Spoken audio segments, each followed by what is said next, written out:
See what in Yoruba man right. See what in Yoruba man right. You just there online. They make mouth online. Fulani don't conquer your village. Don't take over your land. They make mouth. Okay. You want poison Igbo now? You want poison us? Dear France. I wanna see you, but you not go try am. No only mouth you sabi they make. Common Fulani wey there for na land. When I no fit pursue them, come out for na land. When I dey online, they make mouth. And I go die finish. Please, if you are visiting my YouTube channel for the first time, subscribe with us and turn on your notification button. Hello, dear friends. Welcome to Magnetic Gist TV. Good morning, good afternoon, good evening, depending on your time zone and location and wherever you're watching us from. Today, being the 13th day of June 2026, we, the team of Magnetic Gist TV, is bringing this news live and direct to you.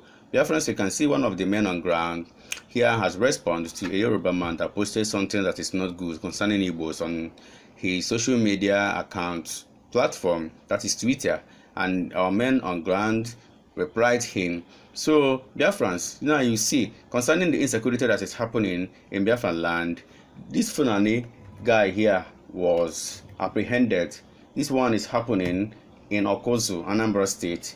He was apprehended, and though these guys were trying to know the exact thing he's doing in that community with his cow, but before the end of this video, you can see where he took to his heels.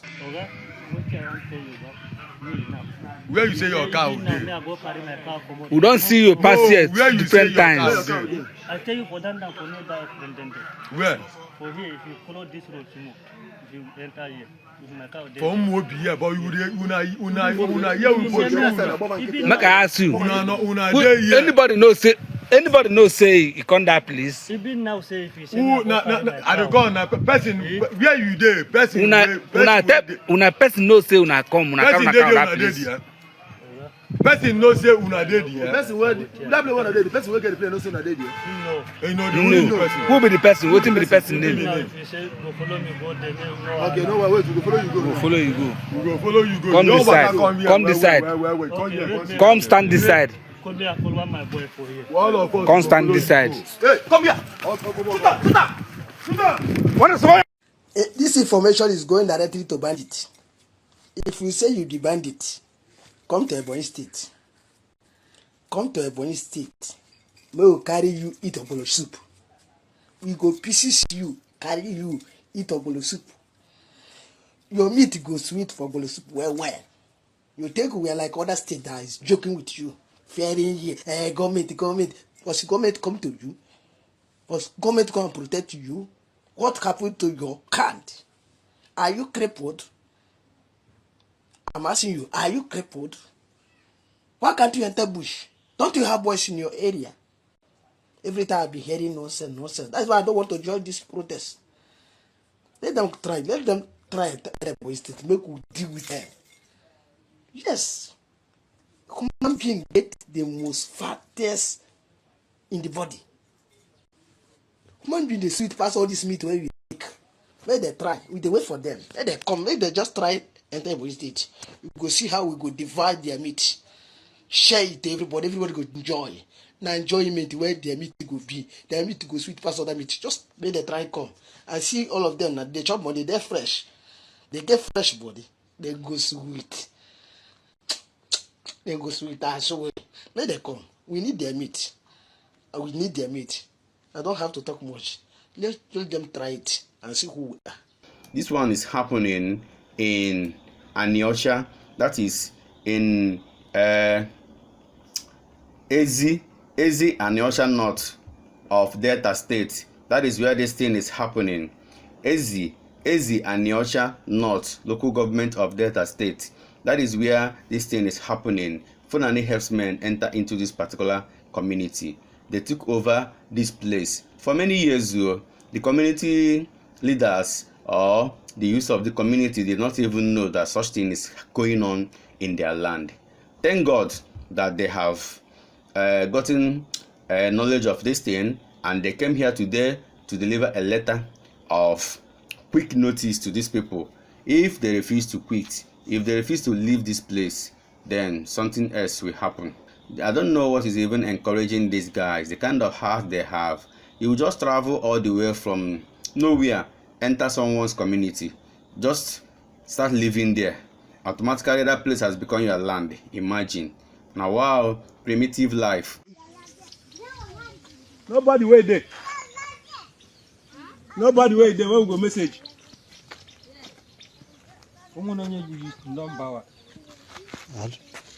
No.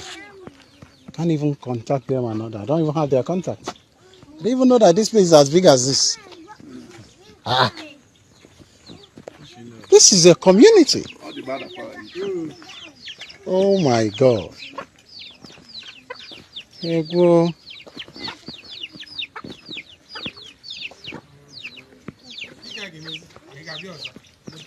Mba now.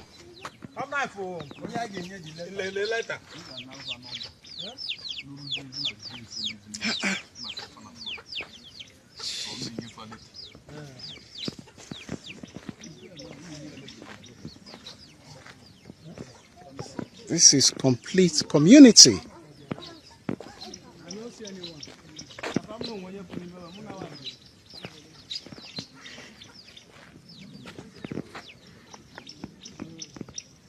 This is entire Fulani community in this place. Yeah.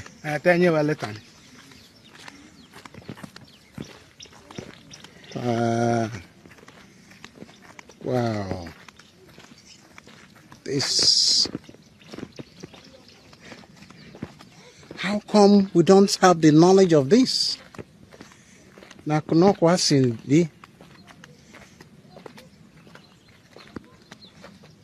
Oh my God.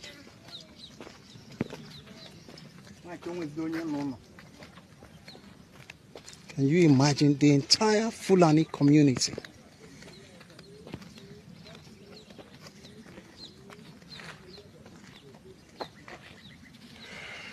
Oh my God.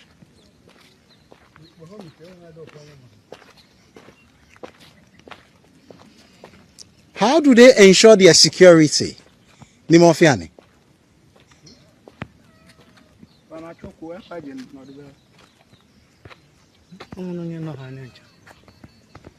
Hi, Kati. How are you?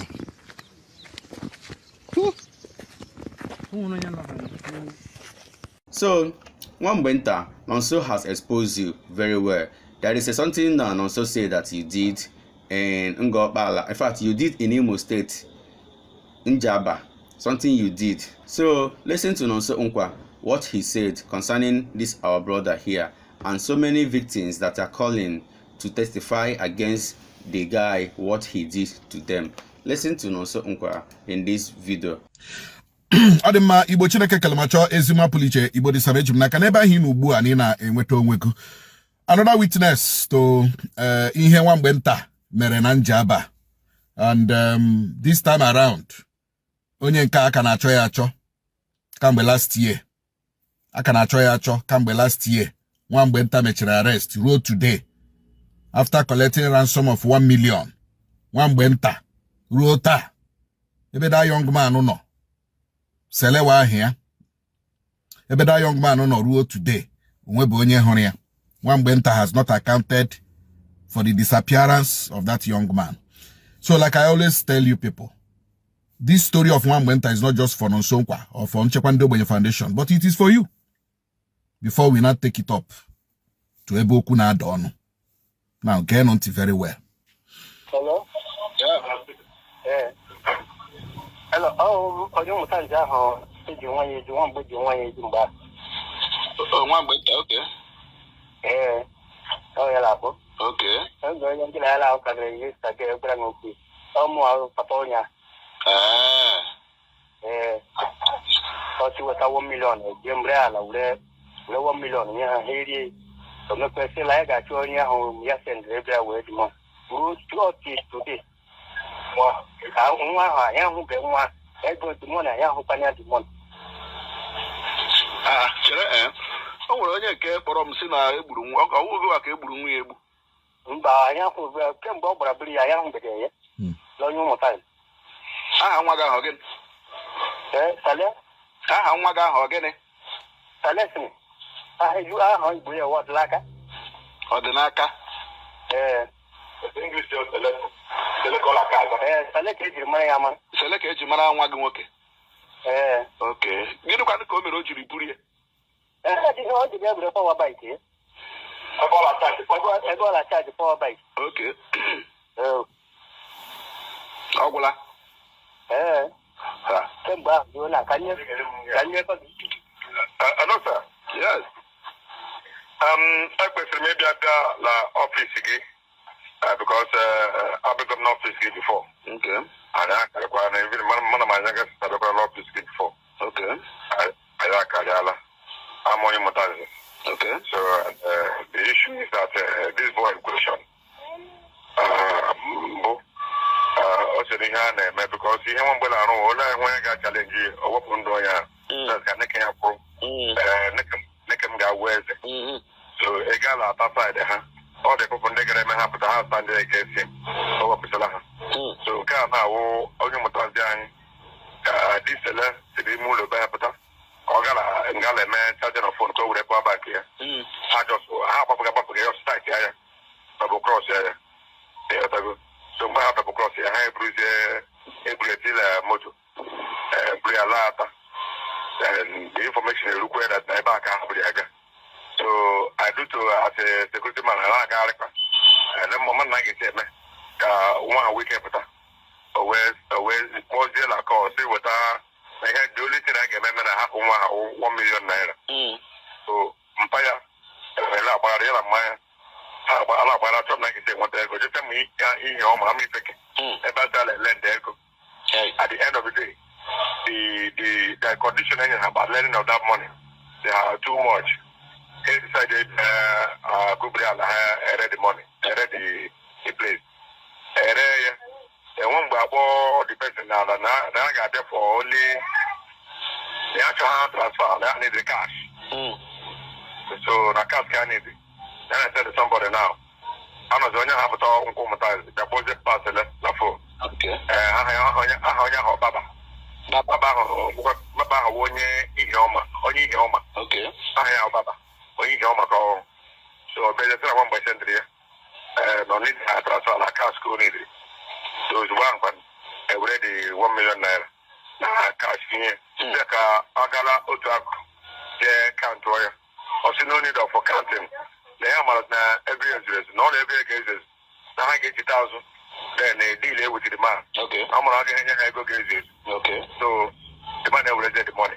Where the money move for. So go move on. And then minute express can sell it better. A 4 seller. Maybe the man can sell it better 4 seller. So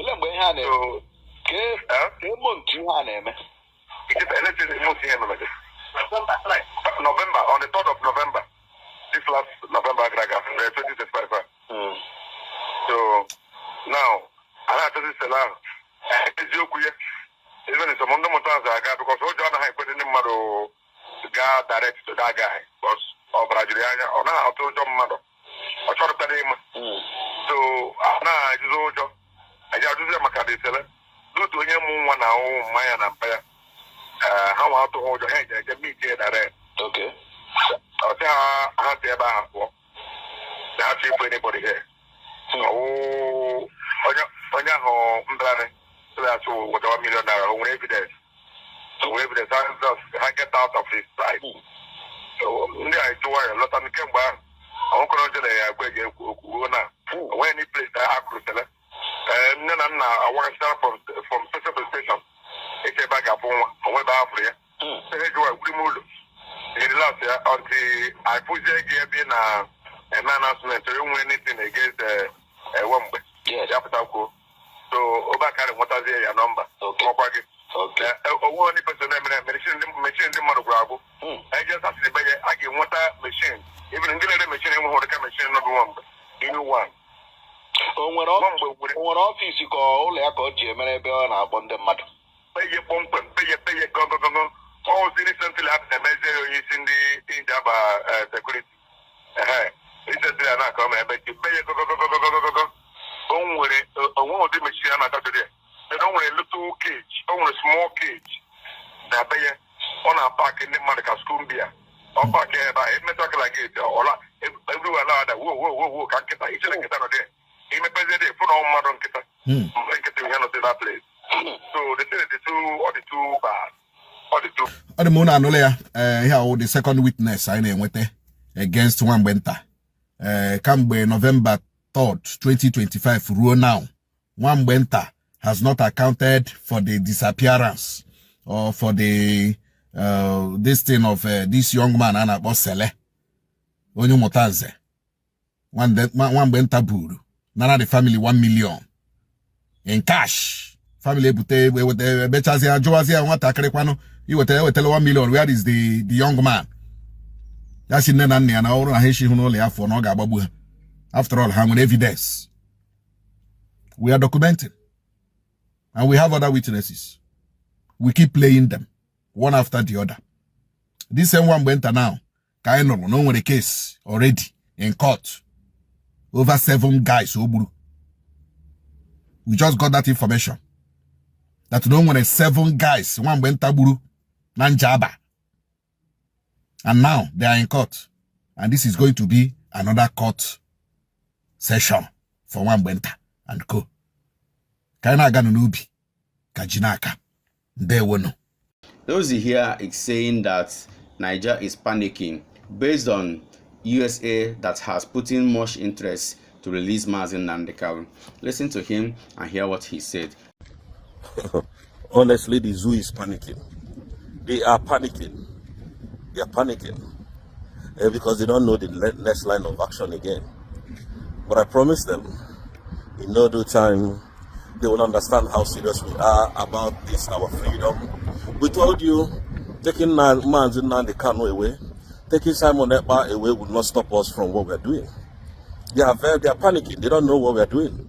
And they are going everywhere to looking for who to bribe. But you have played your last card. If you people want to sentence Nnamdi Kanu to sentence him to death, Biafra will come quicker. Try it and see if Biafra is not going to come the next day. Try it and see. You people are very foolish. I can tell you, you are very, very foolish. Nobody advises you people, even though when you get advice, you don't take it serious. But you are panicking now. So Biafrans, I want to tell you people from here, this is not a play, this is not a joke.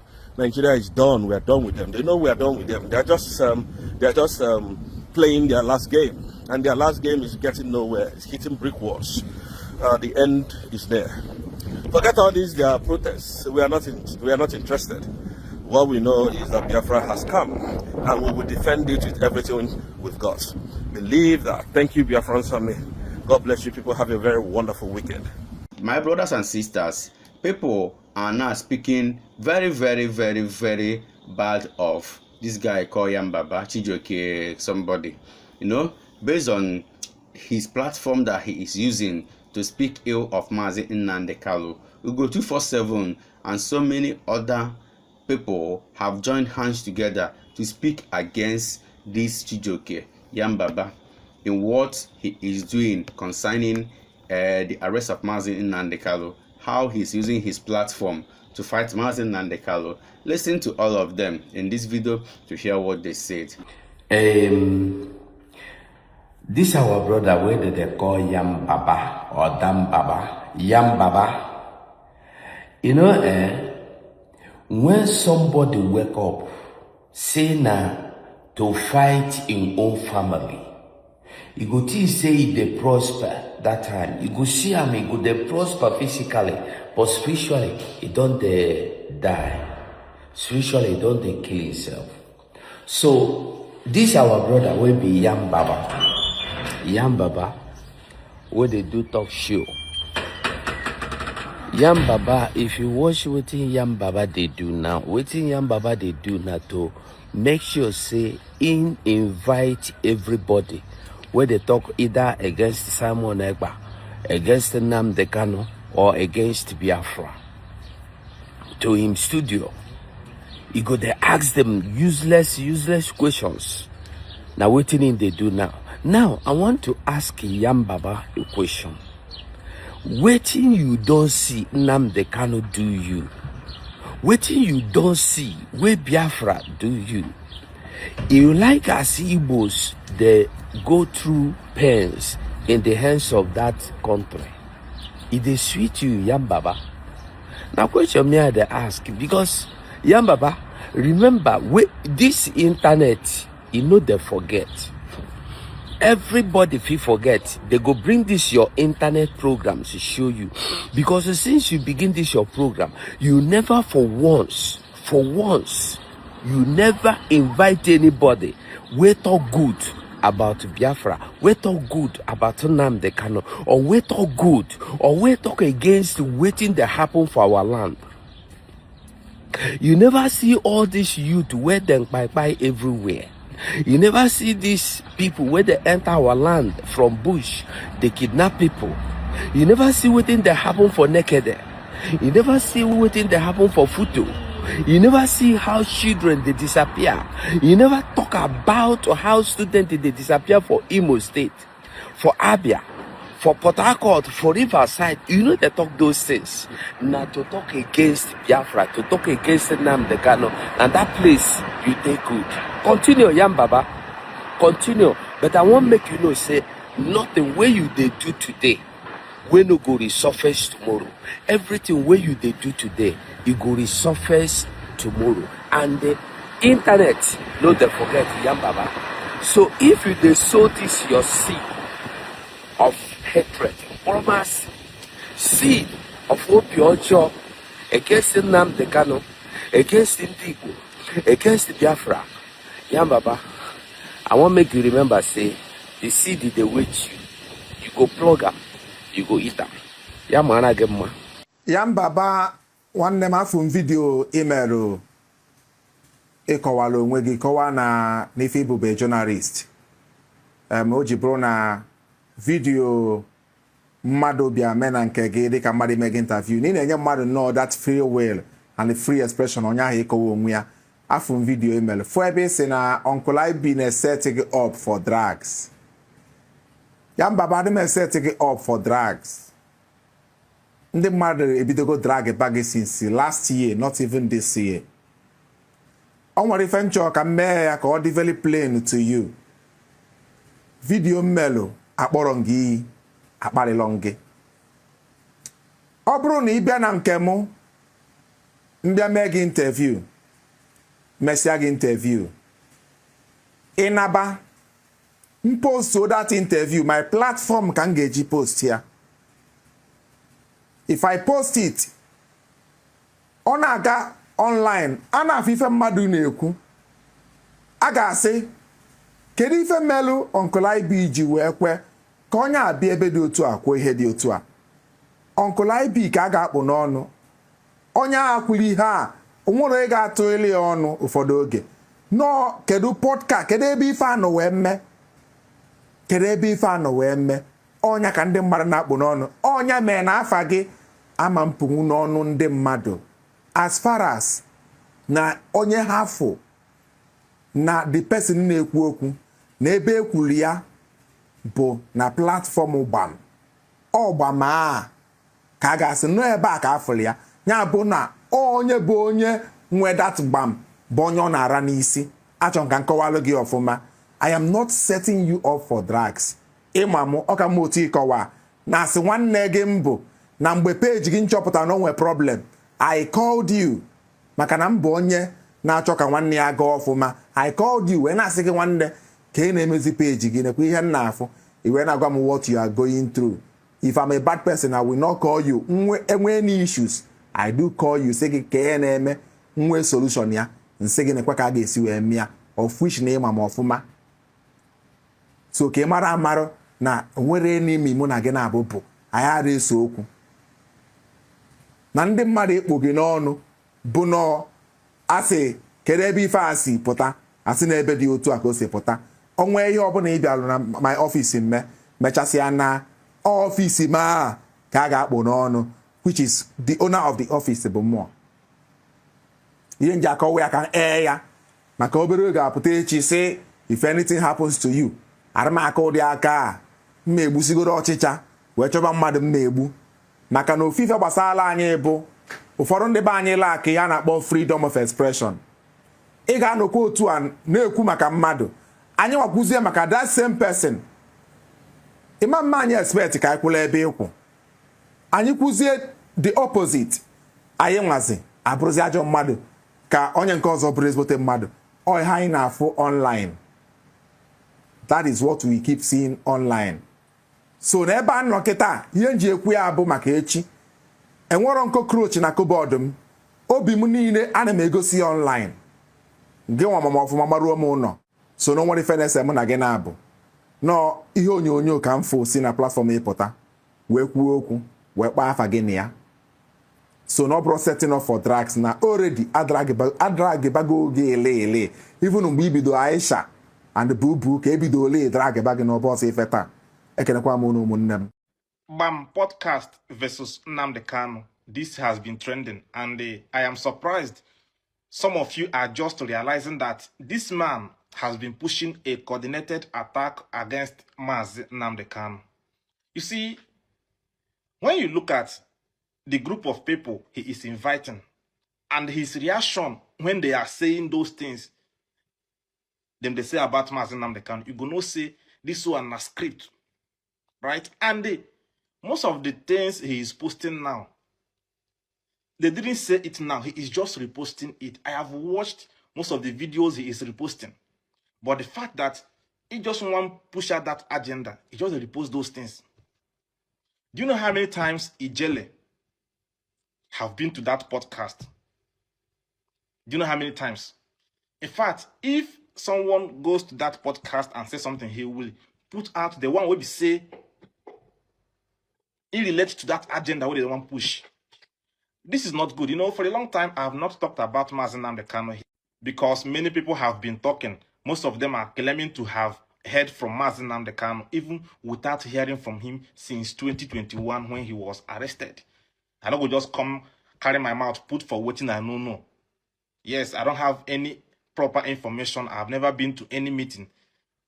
I can only say something based on what I heard from Mazi Nnamdi Kanu because of before his arrest. But from the ones we are seeing on social media, you could see that this man is leading a coordinated attack. He go use his smile. Invite Bondi against this man, and he will edit it in a way you will know. How they put a thing, and if you say Alibu. That is it. So, to those of you who are just realizing, when I wake up, we need to take on time. Yanbaba content creation don't make you mad. Now later now I can't talk say na agwomanage. Say your juju waited on a family choose you. You know gree go serve now you keep that for him. Go Lagos, go they do podcast. Now Nnamdi Kanu now I want start now I want they do your podcast. All those people where they call all those people the good part, the worst part of it that now Igbo man they do Igbo man. Igbo man open podcast interview center. Now Igbo man still bring out Igbo man matter come Igbo man interview center. Two of them are busy talking against Igbo man. We are targeting Nnamdi Kanu terrorists. And these people come and they always tell you before they come. And you have the guts to still post it.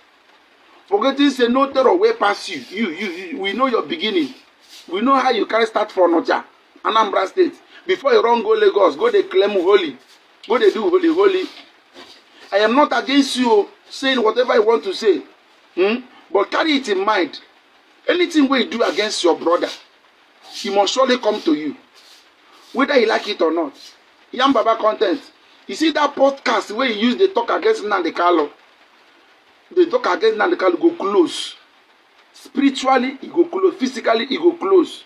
Nobody they hear of you again. Nobody hear of you again. So, dear friends, listen to our brother here as he is narrating what he doesn't like that is going on. Yes, some days ago, some Cameroonian soldiers entered Biafran land. That cross river is this Akwa Ibom side. They entered there with their weapons. They crossed the border. Is that how weak the country is? Is that how weak Nigeria is? Our brother here is expressing himself, saying that all such attitudes that is happening in Nigeria these days that it is very, very bad, it's very, very wrong. Listen to our brother here as he narrates his order or the things that is happening already in the country. See Cross River, see Calabar side, na-abata Igbo land. Ama m ihe their plan, but on me, Fulani, na my own ntuluche back in the days, you as an Igbo person, remember back in the days, Tuluche Azu, Fulani, you as any Akojoma Azina de Kalu, Tuluche Azu, back in the days where they fight Biafran war. That same Cameroon side, Okwebe Shukwapatabia were our people. That same Cameroon side, mere jiwere Bakassi Peninsula were in the Cameroon, Nigeria government were Bakassi Peninsula were in the Cameroon.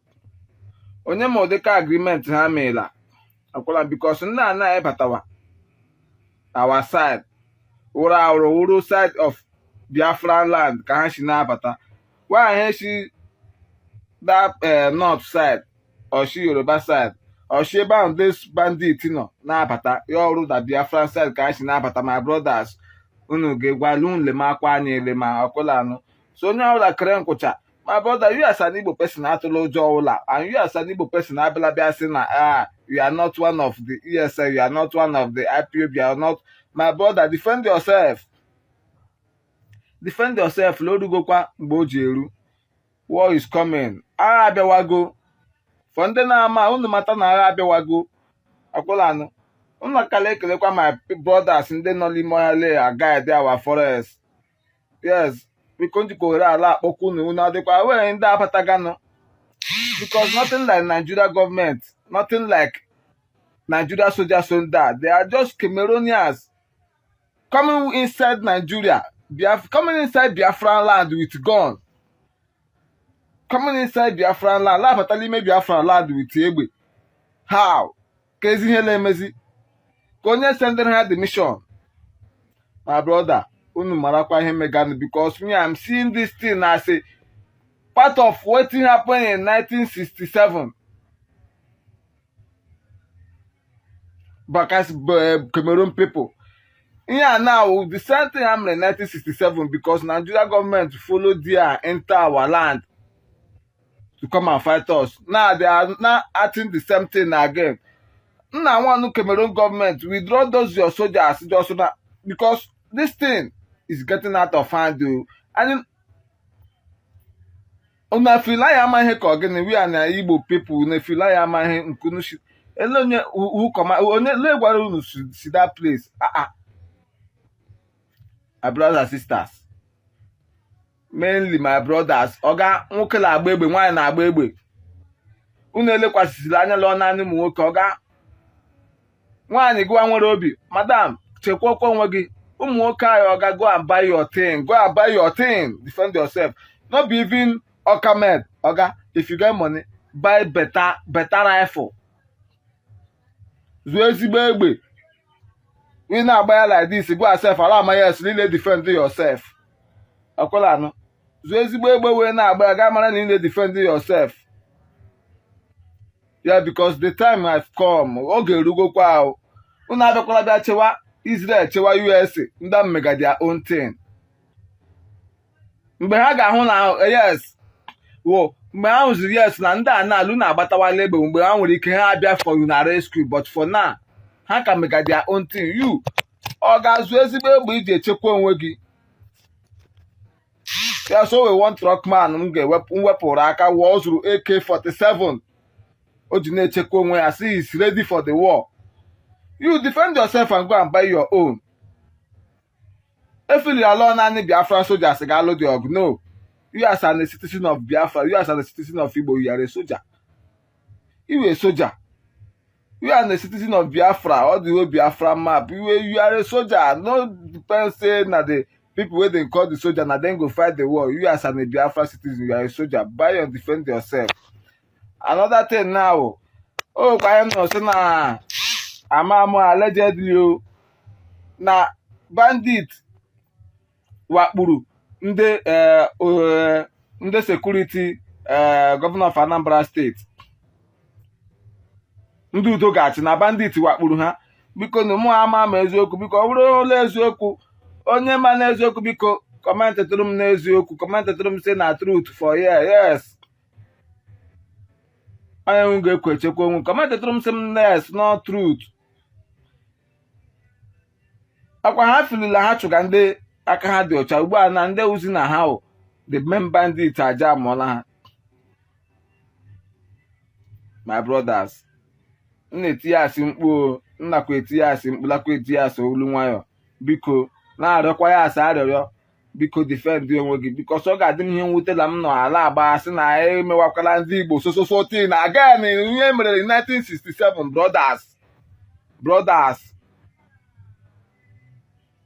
brothers me am prepare my own I prepare kwa my own nwa mama la nwụrụ for Biafra struggle mgbe ọbụla nne m kachasị gọọmenti buru m ọga for Biafra struggle but you go out defend yourself enwezi okwu nwere ikwu defend yourself echela mgbe si na the Southeast leaders say the people leaders na they are not going to defend you onye oreji oge ha niile na flight na agaghị otu plane gị si na-agba elu ha niile efefushiwala kpọpụshiwa ụmụ ha fepụshiwa gụawa na ede onye nke ụlọ iji ego iji efepụ ga-anọdụ abịa jide gị nwa gị ihe ndị ara so ka m even on your way ga ahụ a policeman oga nothing like violence. I'm not causing violence, but on your way ga ahụ a policeman trying to defend Nigeria oga why you should not rather your rifle to use them to defend yourself? Use that to defend yourself. Yes. Omara aso sụọla ikwe ma ịma asụ ga-asụ ji achị apata gị ọkwụla anụ so onye chọkwara ịnụ nọrọ ugbu a onye na-achọkwa ịnụ ọ gbasara ya ụgbara ntị ike ọ na-eme gịnị ọ na-ezu ike afọ nnụnụ ọgwụgwọ m ọnụ my leader Maazị Nnamdi Kanu so much great too for you imepe our eye to tell us what is coming on, to tell us what is happening, to tell us to be vigilant every time, for we to be vigilant. My leader, I so much believe you, I so much trust you, no matter anything. Leave it up in here, I just know. Even the people that are talking nonsense about you, they are fools. They don't know anything. They don't know anything. In my own time now, you are my own Messiah. I want my Messiah, so I recognize pa. The USB government, you know what we do when day. We do when day. We know say yes, the struggle. We know as soon attack the push am. We know as soon attack the push am. They do am yes. Thank you, dear friends. Thank you, everyone watching this video. Remember to subscribe with us, Magnetic Gist TV, for we remain the best. Let us interact in our comment section. Share this video. Peace above every other thing. We all love you. Bye.